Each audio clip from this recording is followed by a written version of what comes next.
Hashtag Walkaway. Also, you might say hashtag IAmABOT, which I think someone else said something else, but I'd like to say bet on Trump would be hashtag IAmABOT. Another lady mentioned something else, but I don't remember what that is. So for me, hashtag IAmABOT would be bet on Trump. Anyway, what I wanted to point out is this is a pattern in how I've learned to deal with insanity since struggling with my decision to vote for Trump. I noticed a pattern when things started to go a little nutty. I find it necessary sometimes to disengage from all media, both sides. However, when the media goes especially nuts, I do tune in. And one of the reasons for that is that while I trust Trump on, okay, this might be a bit of a problem or something, I completely believe that Trump is a narcissist, okay? Which means that he's always going to be looking out for himself. Now, normally that would be bad. If it was a regular politician, that would scare the hell out of me, because most of them are narcissists. Hillary Clinton's a perfect example of it. All the Clintons are. But anyway, my point is that he is a narcissist, which means what makes it work for us is because he also is, he wants to save his name. He wants to, he's got companies. In other words, he's invested in the country. If the country, if he's doing well, the country's doing well. In that regard, I trust him on foreign policy, and I trust him on the economy, because both of those are tied to him, and therefore he's going to give that priority. And he's going to put us first, because that means it works for us, as you know, it's for us. Anyway, I want to point out that he has a tendency to trigger the media. When the media goes Vesuvius, goes like nuclear, and they start losing their absolute minds, I tune in, and because I know he's doing something. I don't know what, and I don't think they do, but he's doing something, and he wants them distracted.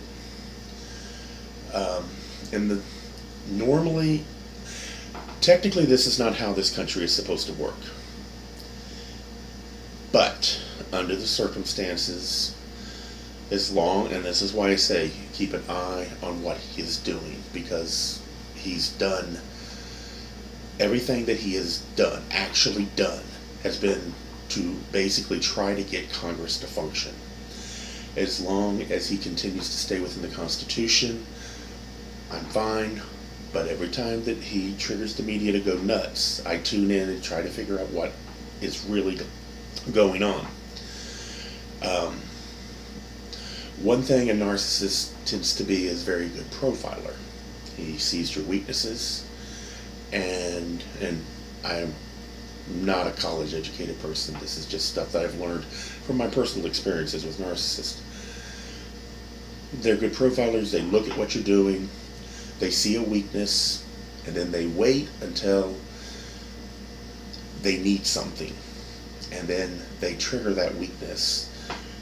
They gamble that that weakness will make you do something without thinking, and then they get what they want. Okay?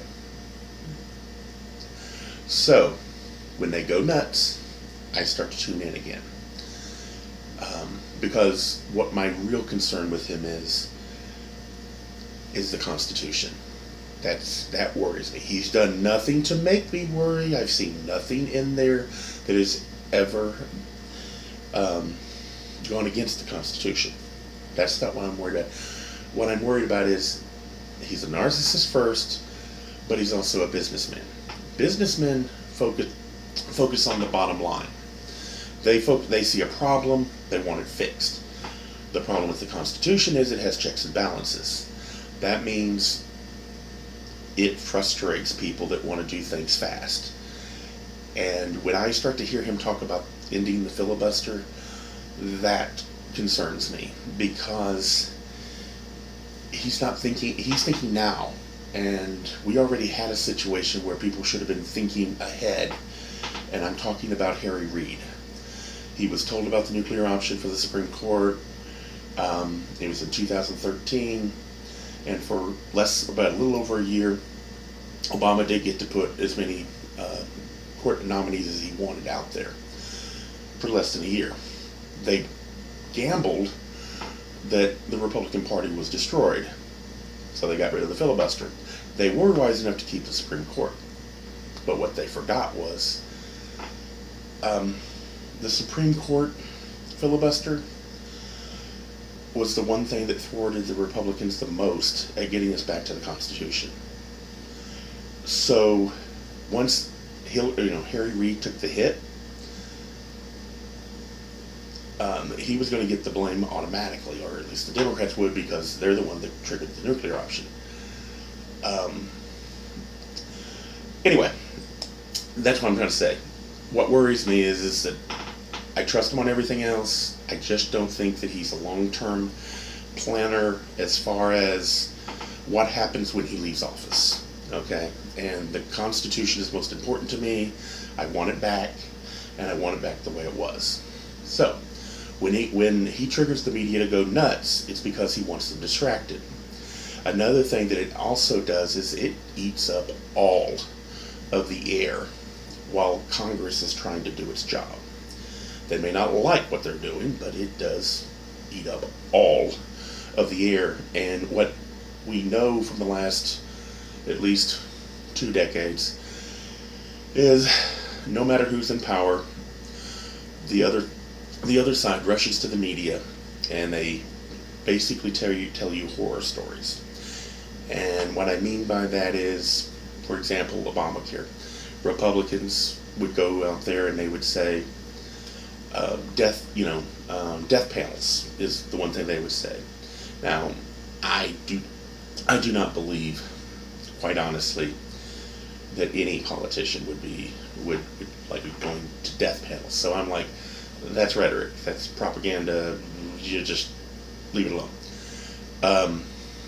With Trump and his trying to get rid of Obamacare, the other side was going like, he's going to take away Medicaid's, benefits and things like that. And I no more believe that than I do in the death panels. So when people start to go like way on the extremes, I did tend to not listen. So anyway, I know I'm rambling a little bit. I'm trying to do this free-spirited. I've done a lot of videos on this stuff on this page because this is the one that does with politicians. The other one I shared on, it's more based upon my gay issues, and since the first video was just about me saying I walk away, and that's more of a sort of a Democrat-leaning page, I put it on there. This one is more centered around the politics part, which is, and I've been analyzing this since 2012, but I just started doing the videos I think in 2015. And I mentioned in the last video my mother passed away in 2015, and instead of screaming at the TV and talking to her, this is more healthier to talk to the TV, to a video and upload it, and maybe somebody will listen. Anyway, all I'm saying is, if you do need to disengage, fine. But if you begin to hear the media go nuts, there is something going on. The question is, what is he wanting you not to notice? What is he wanting them to spend all their time? There's a reason why he wants them in this area so that he can get something else done. That's what I'm trying to say.